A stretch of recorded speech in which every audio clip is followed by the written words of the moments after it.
우리가 같이 찬양한 것처럼 여러분은 어떠신지 모르겠습니다만은 정말 앞길이 멀게만 느껴지고 또 험하게 느껴지는 그런 순간들 여러분 있으신가요? 지금이 그 순간이다 하시는 분들도 계신지 모르겠습니다. 우리를 사실은 마음을 힘들게 하고 또 우리를 실망시키는 크고 작은 사건들이 우리의 삶 속에는 언제나 있기 마련인 것 같습니다. 누구나 마찬가지죠. 어떤 아이가 최근에 가게에 들렸다가 크게 실망을 하게 된 그런 사건이, 그런 에피소드가 있었다고 합니다. 그 아이가 그 내용을 짧은 글로 남겼습니다. 오현준이라는 학생이 쓴 글인데요, 글 제목은 슈퍼 아줌마입니다. 슈퍼 아줌마. 아이스크림을 사러 슈퍼에 갔다. 슈퍼 아줌마 아들이 나한테, 슈퍼 아줌마한테 혼나고 있었다. 살짝 엿봤더니 뭘 봐 이 XX야 라고 한다. 그래도 난 손님인데 물건을 제자리에 두고 나왔다. 다음에는 절대로 그곳에 안 갈 것이라고 생각했다. 그 아이가 이제 집으로 돌아가서 또는 친구들한테 어떤 이야기를, 어떤 말을 건넸을까? 저도 그 아이의 모습을 떠올려 봅니다. 아마 야야야, 친구들한테 말이죠, 그 가게는 절대로 가지 마, 알았지? 맹세해. 뭐 이런 말을 했을지, 또 엄마 아빠한테도 그런 당부를 했을지 모르겠어요. 어쨌든 이 어린아이처럼 대부분의 경우에 우리 모두에게 우리를 실망시키는, 우리의 마음을 힘들게 하고 어렵게 하는 크고 작은 일들이, 사건들이 우리에게 있는 것 같습니다.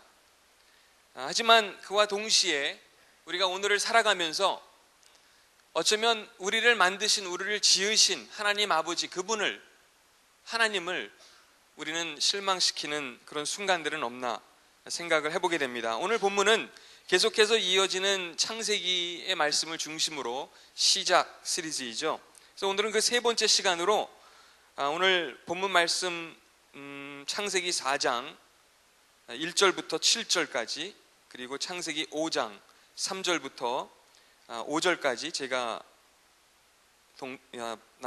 읽어드리도록 하겠습니다. 4장 1절입니다. 아담이 자기 아내 하와와 잠자리를 같이 했습니다. 그러자 하와가 임신을 하여 가인을 낳았습니다. 하와가 말했습니다. 여호와의 도우심으로 내가 남자아이를 얻었다. 하와는 또 가인의 동생 아벨을 낳았습니다. 아벨은 양을 치고 가인은 농사를 지었습니다. 세월이 지난 뒤에 가인은 땅의 열매를 하나님께 제물로 바쳤습니다. 아벨은 처음 태어난 아기 양과 양의 기름을 바쳤습니다. 여호와께서는 아벨과 그의 제물은 받으셨으나 가인과 그의 제물은 받지 않으셨습니다. 가인은 매우 화가 나서 안색이 변하였습니다. 여호와께서 가인에게 물으셨습니다. 네가 왜 화를 내느냐? 왜 안색이 변하느냐? 내가 좋은 마음을 품고 있다면 어찌 얼굴을 들지 못하겠느냐? 내가 좋은 마음을 품지 않으면 죄가 너를 지배하려 할 것이다. 죄는 너를 다스리고 싶어 하지만 너는 죄를 다스려야 한다. 5장으로 건너가서 5장 3절입니다. 아담은 130살이 되어서 자기의 모습, 곧 자기 형상을 닮은 아들을 낳고, 셋째 아들이죠, 그 이름을 셋이라고 지었습니다. 셋째 아들이기 때문에 이름을 셋이라고 지었는지 모르겠는데 어쨌든 이름이 셋이었다고 합니다. 그렇죠? 아담은 셋을 낳고 800년을 더 살았습니다. 그동안 아담은 다른 아들들과 딸들을 또 낳았습니다. 아담은 모두 930년을 살고 죽었습니다. 오늘은 가인과 또 아벨의 아버지이자 셋의 아버지인 아담에 대해서, 또 가인과 아벨에 대해서 남은 시간 동안 말씀을 나누려고 합니다. 아담은 우리가 읽은 본문에 의하면 930년을 살았다고 합니다. 그렇죠? 그런데 말이 930년이지 그동안 얼마나 많은 아픔과 또 상처와 시련이 있었겠습니까? 그렇지 않겠어요? 여러분 그 가운데 어떤 분들은 같은 배우자와 30년, 40년, 50년을 사는 것을 힘들어하는 분들도 계시는 것 같은데, 여러분 300년, 400년 아담처럼 800년, 900년을 한번 상상해 보세요. 부부 싸움이 한두 번이었겠어요? 그렇잖아요. 그렇죠? 어쨌든 아담의 본래 의미는 사람이라는 그런 뜻을 갖고 있다고 하죠. 인류를 지칭하는 그런 단어이기도 합니다. 그래서 오늘도 터키 말로는 사람을 뜻하는 단어가 바로 아담이라고 합니다. 하나님은 그 아담에게 책임을 주십니다. 하나님은 아담에게 어떤 도전도 주십니다. 또 기회를 주십니다. 일할 수 있는 그런 여건을, 또 그런 기회를 마련해 주십니다. 아내를 또 얻게 하죠. 자녀들도 얻게 합니다. 그런가 하면 그렇게 많은 선물들을, 귀한 것들을, 아름다운 것들을 하나님께서 아담에게 선물로 주셨지만, 미스테리 중에 미스테리는 그 아담에게 아픔도 주셨다는 것이죠. 물론 하나님께 불순종한 결과였는지도 모르겠습니다. 그만큼 아담은 연약한 존재였고 또 불완전한 사람이었습니다. 그런데 어쩌면 온 인류의 비극이 바로 여기에 있지 않나 싶습니다. 우리도 그와 다르지 않거든요. 우리 모두 아담처럼 하나님의 기대치에 미치지 못하고 거룩하신 하나님을 실망시키는 순간들이 많이 있죠. 이것이 로마서의 내용이기도 합니다. 그리고 그 사실이 우리를 불편하게 만들어야 정상이겠죠. 왜요? 내가 불편해야 내가 하나님 앞에 불완전한 존재라는 사실을 인정할 수 있어야만 그분을 찾지 않겠어요? 창세기 4장의 마지막 절을 보면, 그 부분은 저희가 읽지 않았습니다만은 그때부터 사람들이 하나님을 찾기 시작했다는 내용이 기록되어 있어요. 하나님을 언제 찾습니까? 불편해야 찾습니다. 때로는 문제가 있어야, 아픔이 있어야 찾습니다. 나의 부족함을 느끼고 한계를 느껴야, 모자람을 느껴야 찾습니다. 그렇지 않으면 하나님을 찾을 이유가 없거든요. 어쩌면 목회자로서 저의 숙제 중에 하나는 여러분을 불편하게 만드는 것인지도 모르겠습니다. 항상 좋은 말만, 좋은 이야기만, 듣고 싶은 이야기만 전할 수 없거든요. 그것은 목회자가 아닙니다. 때로는 구약의 선지자처럼 사람의 죄악과 교만과 고집과 이기심에 대해서 말을 해야만 됩니다. 불쾌한 것, 갈등하게 하고 고민하게 하는 내용을 전해야만, 솔직하게 전달해야만 나의 이 모습 이대로에 만족하지 않고 하나님을 찾을 수 있기 때문이죠. 바로 그런 연약한 인간의 모습이 아담에게 있었습니다. 그리고 우리는 모두 아담의 후손이나 다름이 없죠. 그렇기 때문에 아담을 닮은 면이 저와 여러분에게도 분명히 있습니다. 하나님을 닮은 면도 있어요. 그렇죠? 하지만 동시에 아담을 닮은 면도 있습니다.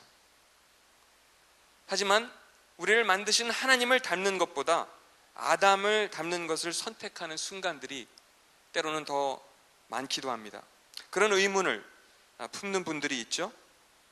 왜 하필이면 하나님께서 동산 중앙에 선악과라는 나무를 두셨나?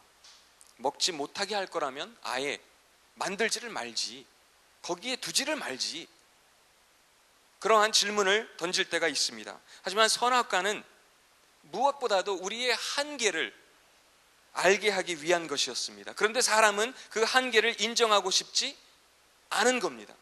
선악과는 우리는 스스로 만들어진 존재가 아니라 하나님에 의해서, 그분의 손길에 의해서 만들어진 존재라는 것을 알려주는 통로였습니다. 하나님께서 우리에게 생명의 숨을 불어넣어 주신 존재라는 것을 알게 해주는 것이 선악과였습니다. 선악과는 우리는 흙에 불과하다는 사실을 알리는 통로였죠. 나는 신이 아니다, 우리는 하나님이 아니다, 유한한 존재라는 것을 선악과가 인간으로 하여금, 아담과 하와로 하여금 알도록 하기 위한 통로였습니다. 기다리면 어쩌면 하나님께서 그걸 주실 수도 있는데, 오늘도 마찬가지죠. 우리는 기다리지 않습니다. 하나님의 때를, 하나님의 공급하심을, 그분의 채워주심을 기다리지 않고, 기다리는 대신에 먼저 내가 그것을 나의 차지로 만들려고 합니다. 하나님의 뜻과 나의 뜻이 그만큼 충돌하게 되죠. 때로는 하나님의 뜻을 알고 싶어 하지도 않습니다. 왜요? 불편하기 때문에. 진실은 우리를 불편하게 하죠. 문제는 그런 식으로 하나님의 자리를 차지하려고 하고 내가 지구의 중심이라고, 으뜸이라고 생각하기 때문에 아쉬울 게 없는 겁니다. 하나님을 찾을 이유를, 필요를 느끼지 못합니다. 하지만 다시 성경으로 돌아간다면, 하나님의 말씀으로 돌아가면 우리는 스스로 존재하지 않죠. 우주의 중심이 아니라는 겁니다. 그런데도 우리는 자꾸만 착각을 하죠.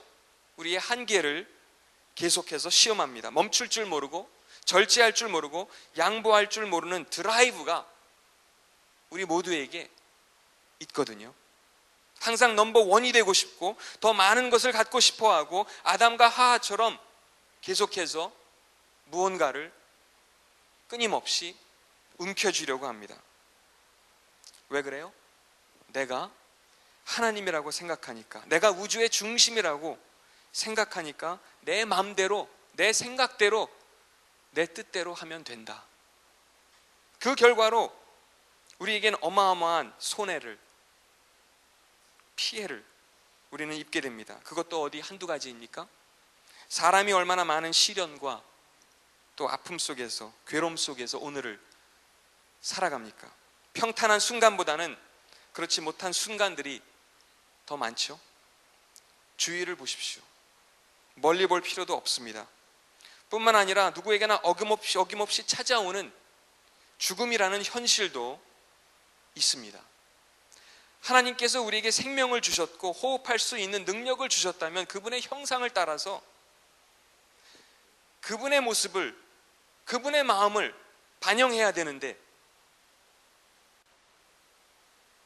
아담과 같은 모습을, 내가 반영하고자 하는 그런 모습을 나타내려는 성향이 더 큽니다. 본문이 보여주는 내용이 바로 그러한 이야기입니다. 아담은 혼자였죠? 혼자였습니다.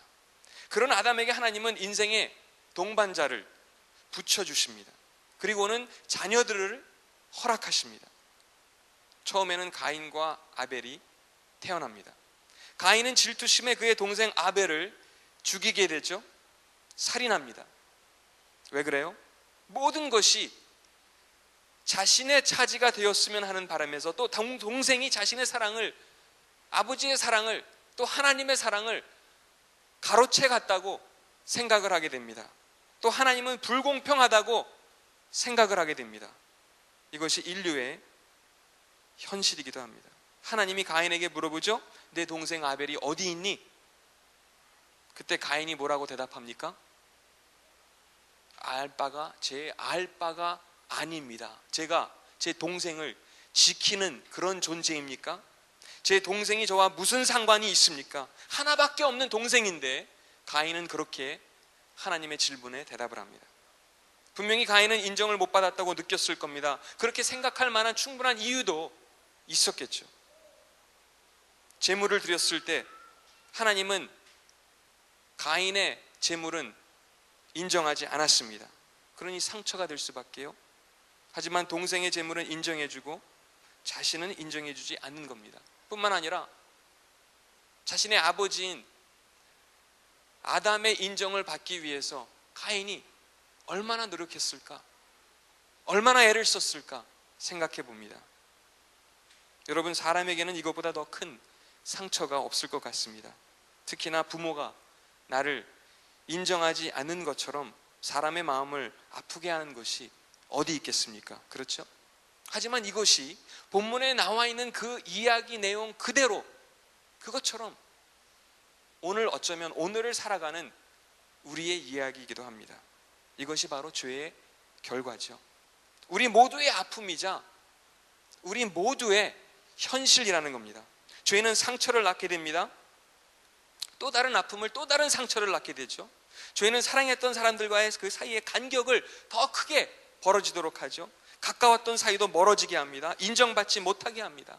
하지만 우리 모두 인정받고자 하는 욕구가 있죠. 여러분에게도 있고 저에게도 분명히 그런 욕구가 있습니다. 그런데 사람에게 인정받고자 하는 욕구가 지나치면 어떤 현상이 나타날까요?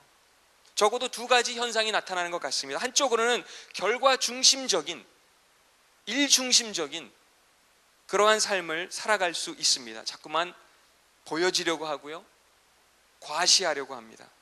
굉장히 의욕적입니다. 그런데 반대쪽으로 나타날 수 있는 현상이 있다면 그것은 어떤 상처나 아픔을 무조건 덮어두려는 그러한 모습이 우리 안에 있을 수 있습니다. 자꾸만 감추려고 하죠. 숨으려고 하죠. 피하려고 합니다. 내 아픔이나 상처가 들통나면 저 사람이, 상대방이 나를 과연 용납하고 인정하고 받아줄까? 이런 마음이죠. 사랑의 결핍, 또 시기, 질투, 분노, 교만, 우리가 지니고 있는 이 모든 불완전한 요소들이, 또 아픔들이 결국 모두 가인의 또 아담의 특징이기도 합니다.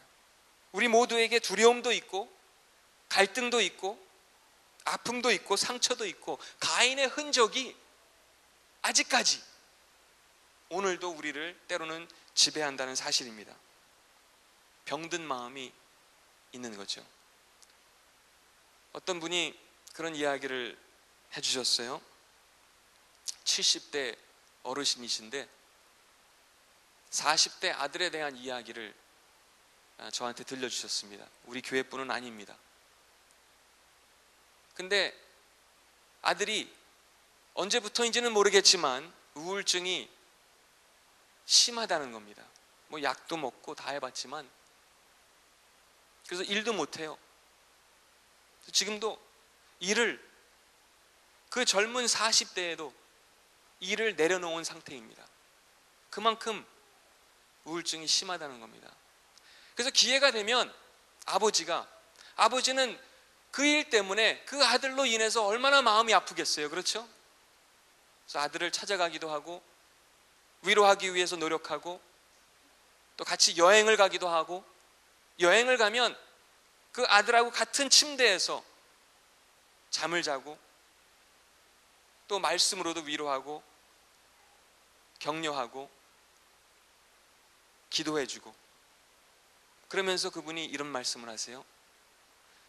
우리 아들에게 지금 필요한 것은, 제 아들에게 지금 필요한 것은 마음의 마사지입니다. 그러세요. 마음의 마사지입니다. 아버지가 물론 아버지로서 그 마음을 치료하기 위해서, 그 상처를 낫게 하기 위해서 모든 방법을 다 동원하지 않겠어요? 어떤 방법이든 다 동원하려고 애를 쓸 겁니다. 하지만 그래도 우리 안에 남아있는, 하나님이 우리를 터치해 주시기 전까지 우리 안에 남아있는 상처가 있습니다. 우리 모두가 스토리가 그와 똑같지는 않겠지만 조금씩 다르겠지만 그와 같은 모습들이, 불완전한 요소들이 우리 안에도 분명히 존재할 겁니다. 병든 마음이 있습니다. 왜요? 우리는 다 아담을 닮고 가인을 닮은 모습이, 그런 면이 우리 안에 있거든요. 본문의 스토리는 사실은 굉장히 한편으로는 우울하고 또 불행한 장면이죠. 가인이 그토록 하나님의 인정을 받으려고 또 아버지의, 부모의 인정을 받기 위해서 발버둥을 쳤을 겁니다. 하지만 끝내 저도 다 이해할 수 없어요. 우리가 그 본문의 이야기를, 그 내용을 다 이해할 수 없지만 끝내 인정을 받지 못합니다. 왜 그런지 몰라요. 얼마나 가슴이 아팠겠습니까? 결국엔 그 상처가 자신의 동생을, 아벨을 죽이게 합니다. 그만큼 외면당하고 우리가 특별히 사랑하는 사람으로부터 무시당하는 것처럼 우리에게 고통을 안겨주는 것도 없겠죠. 본문 속에서 하나님은 가인에게 이런 말씀을 하셨죠. 죄를 다스려야 된다. 죄를 다스리라고 말씀하셨지만 죄가 가인의 생각과 마음을 다스리게 됩니다. 지배하게 됩니다. 우리 모두 어쩌면 가인처럼 인정에 주려 있고, 조금 전에 동영상을 통해서 보신 것처럼 사랑에 주려 있는 그런 연약한 존재입니다. 얼마 전에 이메일 한 통이 날라왔어요. 그걸 보고 저는 얼마나 놀랐는지 몰라요.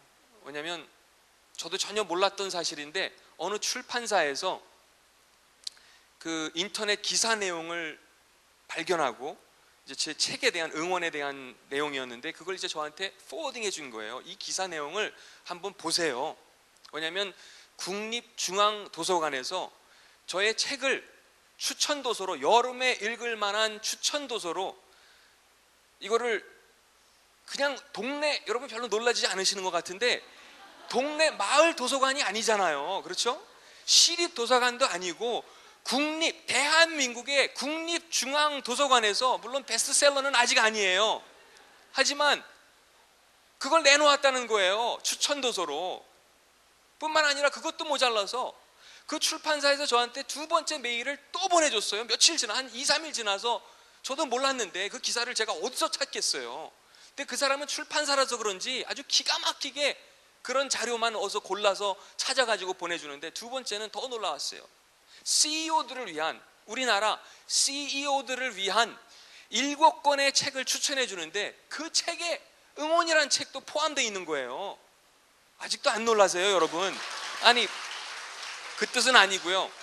야, 그래가지고 제가 얼마나 흥분됐겠어요. 한번 상상해 보세요. 저는 사실 글을 잘 못 써요. 제 마음은 그냥 제가 글을 쓸 때 하나님께 기도하면서 다른 게 없어요. 다른 것보다도 하나님, 이왕이면 제가 글을 쓰게 된다면, 그런 기회를 하나님께서 주신다면 그냥 일반인들도, 교회 사람들만 아니라 일반인들도 읽을 수 있는, 하나님의 마음이 조금이나마 그 책을 통해서 전달될 수 있는 그런 책이면 좋겠습니다. 그래서 그런 저를, 제 마음을 하나님께서 위로해 주시기 위한 방법이었는지 모르겠어요. 어쨌든 마을 도서관이 아니라 국립중앙도서관에서 말입니다. 그렇죠? 이거는 가문의 영광이고 한국 교회의 자랑이잖아요. 그렇거든요. 제가 얼마나 흥분했겠어요. 그렇죠? 그래서 저는 사실 생각해보면 한국말을 잘 못해요. 제가 글을 쓴다는 거는 미라클이에요. 미라클, 기적입니다. 정말 그렇잖아요. 한국말로 설교한다는 것도, 저는 사실 모국어가 어떤 의미에서는 우리말이 한국말이 아니에요. 왜? 제가 제일 먼저 어머님 뱃속에서 나와서 한 말이 엄마가 아니에요. 마음이에요. 마음이. 엄마나 아빠가 아니라 마음이, daddy가 제가 아마 처음으로 말한 단어란 말입니다. 그런 제가 글을 쓰면 무슨 글을 쓰겠어요. 말도 안 되는 일이죠. 그래서 제가 너무너무 막 지금도 흥분돼 있잖아요. 그렇죠? 조금 느끼세요? 그래가지고 누구한테 이걸 자랑하겠어요? 뭐 교회 분들한테 자랑하겠어요? 어떻게 어디 어떻게 하겠어요? 그래서 아내를 찾아가서, 야, 그 메일이 오자마자, 그걸 보자마자, 자기야, 이것 좀 봐. 말도 안 되는 일 같아. 국립중앙도서관, 우리 아내는 국립중앙도서관이 있는지도 몰라요. 그래서 그 기사 내용을 보여주니까, 야, 너무너무 리얼하게, 너무너무 콜드하게, 너무너무 냉정하게, 너무너무 차갑게 그 기사 내용을 보더니, 저를 힐끔 보더니, 그거 뭐 돈이 되는 것도 아니잖아?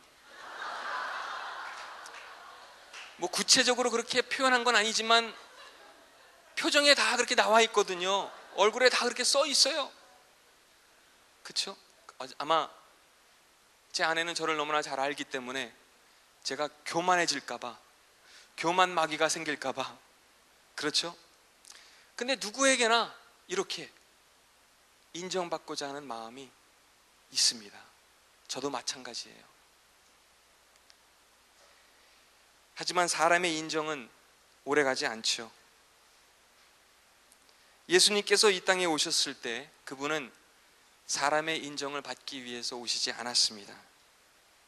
하나님께, 온전히 하나님께 인정받기 위한 삶을 매 순간마다 사셨죠.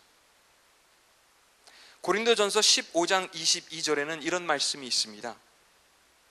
이 말씀만 나누고 마칠게요.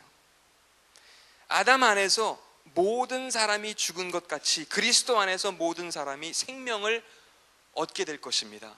여러분, 이 말은요, 저희가 오늘을 살아가면서도 우리는 아담의 마음, 가인의 마음을 선택할 수도 있어요. 그런가 하면 우리에게 생명을 약속하시는 예수 그리스도의 마음을 우리는 선택할 수도 있다는 사실입니다. 아담 안에 머물러 있으면 죽음입니다. 그렇죠? 예수 안에 있으면 생명입니다. 또 빌립보서 2장에 보면은 지난주 수요일에도 우리 최 목사님께서 지금 계속해서 8월 한 달 동안 빌립보서 내용을 가지고 강해를 해주시는데, 수요 예배 못 나오신 분들은 꼭 인터넷에 들어가셔서, 인터넷에 있으니까 우리 최 목사님의 빌립보서 강해 내용을 들어보셨으면 좋겠어요. 그 중에 2장 7절, 지난주에 우리 목사님께서 말씀하신 내용인데 이런 말씀이 있죠. 예수님께서는 높은 자리를 버리시고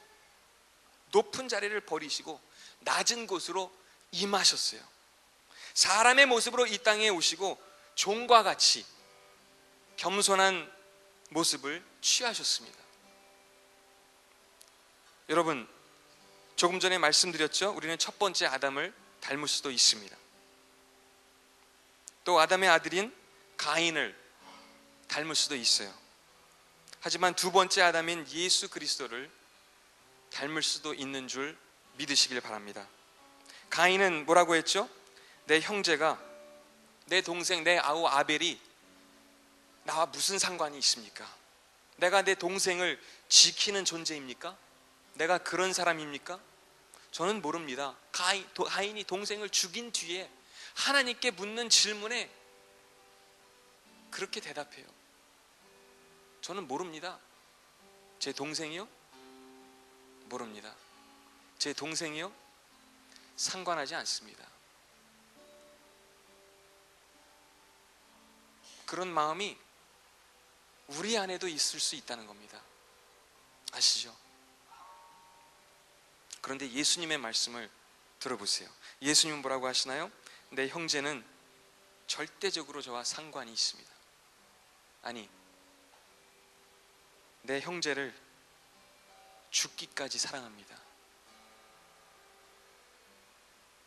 오늘도 예수님은 그렇게 저와 여러분에게 말씀해 주시는 줄 믿습니다. 우리를 죽기까지 사랑하시고 우리를 죽기까지 지키시는 분입니다. 이것이 바로 십자가의 사랑입니다. 같이 기도하실까요? 이 시간에 기도하실 때 우리는 오늘을 살아가면서 그런 아담의 마음과 아담의 생각, 아담의 선택, 가인과 같은 그런 모습이 우리 안에 얼마든지 있을 수 있습니다. 또 사람의 인정을 받으려고 발버둥치는 그러한 모습이 우리 안에 존재할 수도 있습니다. 하지만 이 시간 저희들 잠깐 같이 기도하실 때 그러한 아담의 모습이 아닌, 또 가인의 모습이 아닌 예수 그리스도의 모습을 닮을 수 있는, 그분이 주신 생명을 선택할 수 있는 용기와 믿음과 지혜를 하나님 저에게 허락해 주세요. 그렇게 이 시간 잠깐 같이 기도하시겠습니다.